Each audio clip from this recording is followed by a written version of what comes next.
Good morning, dear students. Cardiac cycle, which is a very important topic for medical students, is actually a sequence of alternating contraction and relaxation of the atria as well as ventricles in order to pump the blood throughout the body. Cardiac cycle की duration की बात करें तो ये 0.8 seconds की होती है जब एक बार हार्ट बीट करता है। तो 1 मिनट या 60 सेकेंड्स के लिए हार्ट 75 टाइम्स बीट करता है। Each cardiac cycle consists of 2 major events, systole and diastole. Atria contract for 0.1 seconds and relax for 0.7 seconds. इसी तरह वेंट्रिकल्स की बात करें तो ventricles contract for 0.3 seconds and relax for remaining 0.5 seconds.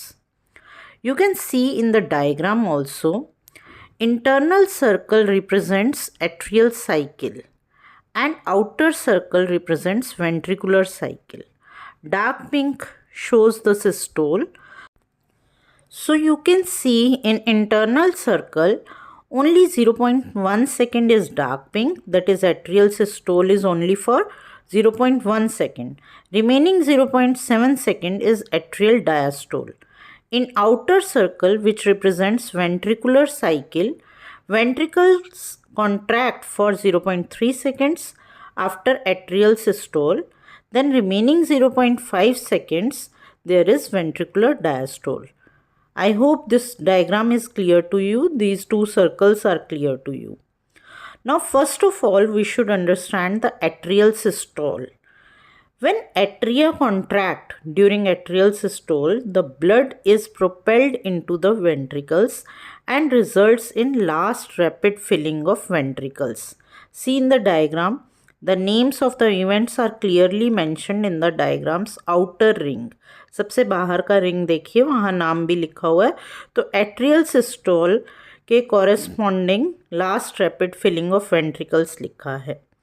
ठीक है, then so in atrial systole there is last rapid filling of the ventricles. After last rapid filling of ventricles there is very rapid increase of ventricular pressure.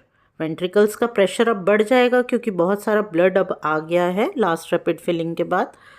तो pressure के बढ़ने से even more than atria, इतना ज़्यादा बढ़ जाता है। जब ये प्रेशर इतना बढ़ेगा तो क्या होगा? So there is sudden closure of AV valves. Atrioventricular valves जो हैं वो बंद हो जाएंगी और फर्स्ट हार्ट साउंड लब की आवाज़ आएगी। First heart sound lub occurs.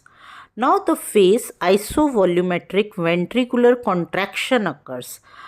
क्यों? अब क्या हो रहा है कि एवी वॉल्व्स क्लोज हो गई और सेमिल्यूनर वॉल्व्स ऑलरेडी क्लोज्ड हैं अभी तक, अभी वो खुली नहीं है। तो आइसोवॉल्यूमेट्रिक यानी कि सेम वॉल्यूम में ही जो है वेंट्रिकल्स कॉन्ट्रैक्ट करेंगे। आइसोवॉल्यूमेट्रिक कॉन्ट्रैक्शन हुई दैट लास्ट फॉर 0.05 सेकेंड्स। इसे इसलिए आइसोवॉल्यूमेट्रिक कहा जाता है क्योंकि दोनों पेयर्स जो हैं वॉल्व्स के, एवी और एसएलवी वॉल्व्स दोनों ही सेट जो हैं वो क्लोज पड़े हैं। तो वॉल्यूम, अब यहाँ वॉल्यूम इंक्रीज नहीं होता, इसलिए ये आइसोवॉल्यूमेट्रिक वेंट्रिकुलर कॉन्ट्रैक्शन है। Now with increasing pressure semilunar valves open and maximum rapid ejection phase starts, which lasts for 0.11 seconds. The rate of ejection, अभी तो एकदम से सेमिल्यूनर वॉल्व्स खुली और मैक्सिमम रैपिड इजेक्शन हुई, ब्लड एकदम इजेक्ट आउट हो जाएगा वेंट्रिकल्स से। फिर उसके बाद धीरे धीरे ये रेट कम हो जाता है। The rate of ejection slows down after a while and this is called reduced ejection phase. ठीक है, इस सब के बीच में मतलब वेंट्रिकुलर सिस्टोल के दौरान एट्रिया तो ऑलरेडी डायस्टोल में ही रहता है।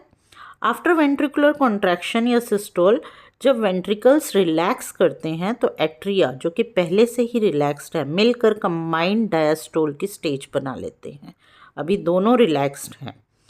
वेंट्रिकुलर डायस्टोल की पहली स्टेज है प्रोटोडायस्टोल, जिसमें सेमिल्यूनर वॉल्व्स जो हैं वो क्लोज हो जाती हैं so that blood do not regurgitate. अब नीचे इजेक्ट आउट हो गया लेकिन वापस ना आ जाए, इसलिए सेमिल्यूनर वॉल्व्स अब क्लोज हो जाती हैं। इससे शार्प सेकंड हार्ट साउंड डप प्रोड्यूस होता है। यहाँ याद रखने की बात है कि वेंट्रिकुलर सिस्टोल स्टार्ट होते ही फर्स्ट हार्ट साउंड प्रोड्यूस हुआ एंड क्यों हुआ, क्योंकि एवी वॉल्व्स क्लोज हुई थी। और वेंट्रिकुलर डायस्टोल के स्टार्ट होते ही सेकंड हार्ट साउंड प्रोड्यूस हुआ, जो क्लोजर ऑफ सेमिल्यूनर वॉल्व्स की वजह से हुआ। Then comes isovolumetric relaxation phase, because अब क्या है, वेंट्रिकल्स रिलैक्स हो रहे हैं लेकिन both sets of valves are closed. इस फेज में दोनों सेट्स क्लोज हैं। This phase last for 0.08 seconds. After this अब क्या होगा, एवी वॉल्व्स ओपन हो जाएंगी। There is first rapid filling of ventricles, rapid rush of blood to ventricles cause third heart sound. एकदम से वेंट्रिकल्स में रैपिडली ब्लड आएगा। 70% of ventricles fill during this phase और इसमें थर्ड हार्ट साउंड आता है।